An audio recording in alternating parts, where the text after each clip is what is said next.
BJP. നേതാവ് ഗൗതം ഗംഭീർ രാഷ്ട്രീയം അവസാനിപ്പിച്ചു. ലോക്സഭാ തെരഞ്ഞെടുപ്പ് തൊട്ടടുത്ത് നിൽക്കെ ബി.ജെ.പിയുടെ ലോക്സഭാംഗമായ ക്രിക്കറ്റ് താരം ഗൗതം ഗംഭീർ സജീവ രാഷ്ട്രീയത്തിൽ നിന്നും വിരമിക്കൽ പ്രഖ്യാപിച്ചു. തന്നെ രാഷ്ട്രീയ ചുമതലകളിൽ നിന്ന് ഒഴിവാക്കണമെന്നാവശ്യപ്പെട്ട് ഗൗതം ഗംഭീർ ബി.ജെ.പി. നേതൃത്വത്തിന് കത്ത് നൽകിയതായിട്ടാണ് വിവരം.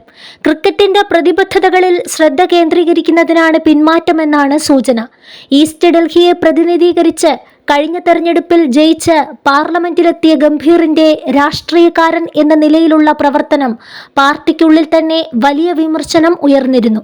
ഇതിന് പിന്നാലെയാണ് അടുത്ത തെരഞ്ഞെടുപ്പ് വരുമ്പോൾ താരം തന്റെ നേതാക്കൾക്ക് രാഷ്ട്രീയത്തിൽ നിന്നും ഒഴിവാക്കാൻ ആവശ്യപ്പെട്ട് കത്ത് നൽകിയിരുന്നത്. തന്റെ അനുയായികളോടും വാർത്ത പങ്കിടാൻ അദ്ദേഹം ട്വിറ്ററിലൂടെ ആവശ്യപ്പെട്ടു. രാഷ്ട്രീയത്തിൽ പ്രവേശിക്കുന്നതിനു മുമ്പ് താൻ ആവേശത്തോടെ കളിച്ച കായിക രംഗത്തേക്ക് ശ്രദ്ധ തിരിച്ചുവിടേണ്ടതിൻ്റെ ആവശ്യകത അദ്ദേഹം കത്തിൽ ചൂണ്ടിക്കാട്ടിയിട്ടുണ്ട്. തൻ്റെ ക്രിക്കറ്റ് പ്രതിബദ്ധതകളിൽ ശ്രദ്ധ കേന്ദ്രീകരിക്കാനുള്ള ആഗ്രഹം അദ്ദേഹം പ്രകടിപ്പിച്ചു. എൻ്റെ രാഷ്ട്രീയ ചുമതലകളിൽ നിന്ന് എന്നെ ഒഴിവാക്കണമെന്ന് ബഹുമാനപ്പെട്ട പാർട്ടി പ്രസിഡന്റ് JP നദ്ദാജിയോട് ഞാൻ അഭ്യർത്ഥിച്ചു.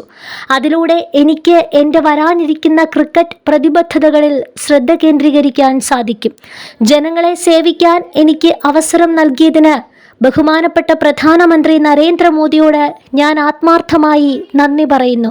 ജയ് ഹിന്ദ്, ഗംഭീർ എഴുതി. 2019 മാർച്ചിൽ ബി.ജെ.പിയിൽ ചേർന്ന ഗംഭീർ അതിനുശേഷം ഡൽഹിയിൽ പാർട്ടിയുടെ ഒരു പ്രമുഖ മുഖമായി മാറി. 2019 ലോക്സഭാ തെരഞ്ഞെടുപ്പിൽ 6,95,109 വോട്ടിന്റെ ഗണ്യമായ ഭൂരിപക്ഷത്തിൽ അദ്ദേഹം ഈസ്റ്റ് ഡൽഹി സീറ്റിൽ മത്സരിക്കുകയും വിജയിക്കുകയും ചെയ്തു.